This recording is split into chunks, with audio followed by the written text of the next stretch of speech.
Hi, I'm Brad Smart, and the title of this top grading tips article is How to Interview for, quote, fit, unquote. Here's a summary. Most mishires are attributable to poor fit, and top grading is by far the best method to determine fit. Here's some background. Over the decades, we top grading professionals have informally surveyed tens of thousands of hiring managers and human resources professionals about their hiring success and their failures. The vast majority of managerial mishires seem to be because of bad fit, and the single biggest challenge in screening candidates is determining how they will fit. But what does bad fit mean? Actually, bad fit is a catch all phrase that can encompass literally dozens of competencies. Top graders routinely screen against the 50 competencies that are listed in our various books and articles, and if a candidate is deemed to be only fair or poor on even one of these competencies, they will not be offered a job because of likely poor fit. Put differently, when mishires occur, the reason or reasons are always included in the top grading standard list of 50 competencies. These are in the article, so you might want to go back and read them. I'll just give you a hint by reading a few. Intelligence, analysis skills, judgment, decision making, conceptual ability, creativity, strategic skills, risk taking, track record, integrity, resourcefulness, organization planning, leadership, stress management, and on and on and on and on. Top grading, to repeat, top grading is the only hiring approach to accurately measure fit because top grading is the only hiring method that routinely evaluates candidates against 50 competencies. That's 50 for managers. If it's a part-time stalker, obviously, there'll be very few competencies. Would you like me to prove it? Okay, let me try. The standard interviewing approach throughout the world today is for candidates to participate in a series of round-robin competency or behavioral interviews, usually 50 minutes long. Typically, the interviewers as a group focus on only 8 or fewer competencies.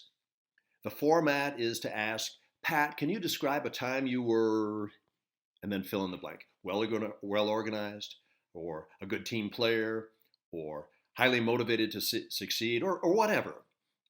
Our research has shown for decades that an interviewing approach with these round-robin competency or behavioral interviews results in 75% failures.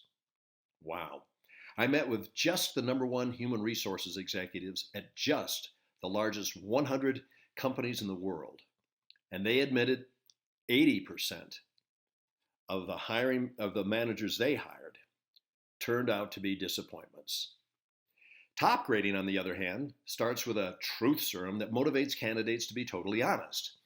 Then the top grading interview traces the candidate's total career chronologically, with 16 basic questions about every job, plus follow-up questions, delving into every key accomplishment, mistake, relationship, and decision, and asks how every boss would rate their overall performance, plus their strengths and weaker points.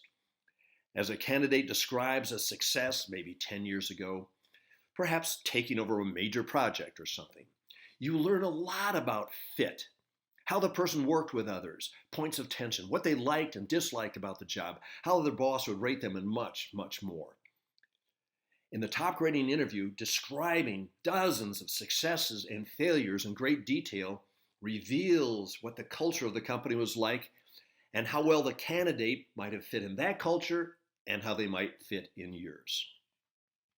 After a long top grading interview, top grading interviewers ask a senior candidate to arrange 6 or 8 reference calls with former bosses and others, and the interviewers, of course, talk to all those people, determining, among other things, how well the candidate will fit in that job, in that culture, in that company. Suppose, for example, the candidate loves structure, order, bureaucracy, and only a little pressure to change, and has been an A player in a company that has been successful with such a culture. Oh, but suppose your company is a hotbed of change on steroids and has very little bureaucracy. In a top grading interview, you'll hear about accomplishments that might impress you as having taken place at a snail's pace. And you might hear that there was no appreciation for taking risks. And you'll hear how the candidate loves the structure, the order, and the slow pace. Without even realizing it, candidates that will not fit in this fast-moving culture will disclose hundreds of examples and tell you why. Okay, in addition to interviews, I should mention that there are culture fit tests that seem to be worth using, but only in addition to the very, very thorough, very comprehensive Topgrading interview, which misses none of the dozens of fit factors.